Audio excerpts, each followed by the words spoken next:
The next topic is controllability and observability. Okay, when we are analyzing our given system with the help of this state space analysis, we have some issues. See here, the first issue is, for a given system, is it possible to transfer any initial state to any other desired state in a finite time under the effect of suitable control input force? This is the first issue. Next, the second issue, if the input is measured for finite time, then with the knowledge of the input, is it possible to determine the initial state of the system? So these are the two challenges we are facing when we are analyzing our given system with the help of this state space analysis, which will be overcome with the help of these two concepts. One is controllability and one is observability. The first challenge is overcome with the help of controllability, and the second issue or second challenge is overcome with the help of this observability. See here how it will overcome. First, controllability. What is the definition of controllability? See here. A system is said to be completely state controllable then if it is possible to transfer the system state from the any initial state to any other desired state in a specified finite time interval by a control vector u of t or input vector u of t. That means when we said that the system is completely state controllable, then we can easy to it is possible to transfer the our initial state to the any desired state within the specified time by our control vector or input vector u of t. Okay, the Kalmans is a one scientist. He only developed this testing for controllability.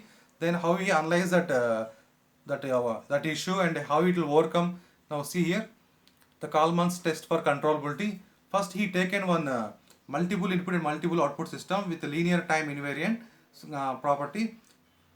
He taken that our state model equations. In that first equation is state equation. He considered that this is a state equation. X dot of t is equal to a into x of t plus b into u of t. Here a is a system vector, that is the order of n by n matrix, and b is here, and then input vector is a u of t with order m by n. Here there are the m inputs, means we can say that m equal to m inputs. Then x of t is a n dimensional state vector. Okay, then the first step he used that the system is completely state controllable if and only if the rank of the composite matrix QC is n. He tested that controllability with the help of this statement. He said that the system is completely state controllable when only we have the rank of the composite matrix is equal to n, that is order of our matrix. Okay, this is a statement he given that. Then he explained with the help of this he designed one composite matrix like this. QC is equal to B colon, it's like a column matrix. B one column matrix, AB is one column matrix, like that. He given B colon, AB colon, A square B colon, and up so on, A power n minus 1 B. Here n is a order of our given matrix. For example, we have 2 by 2 matrix, then we n equal to 2, that means here A 2 minus 1, that is a power 1 AB, up to AB will get the composite matrix like this.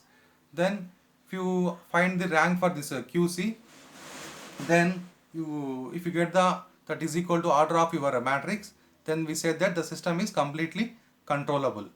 Okay, now therefore the matrix Q is called test matrix for the controllability. Okay, the composite matrix QEC is called test matrix for the controllability. Similarly, you see that for the observability, a system is said to be completely observable if every state x of t naught can be completely identified by measurements of the outputs y of t over a finite time interval.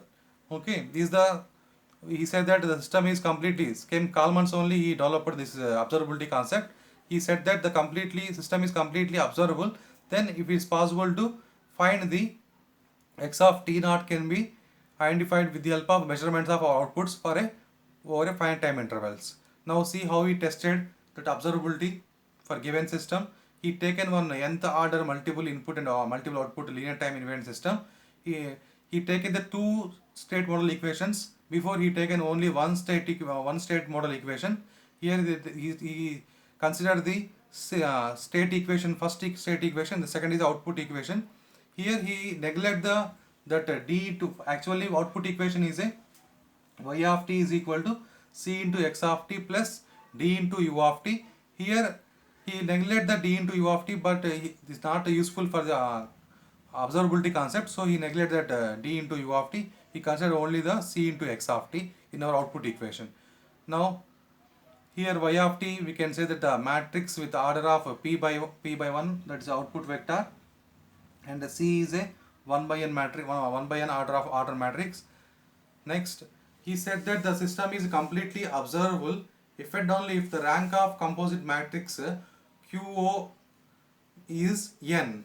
Before we have composite matrix QC is equal to n for controllability. Here also same thing, but he changed the sign simply like QO observability composite matrix is equal to n.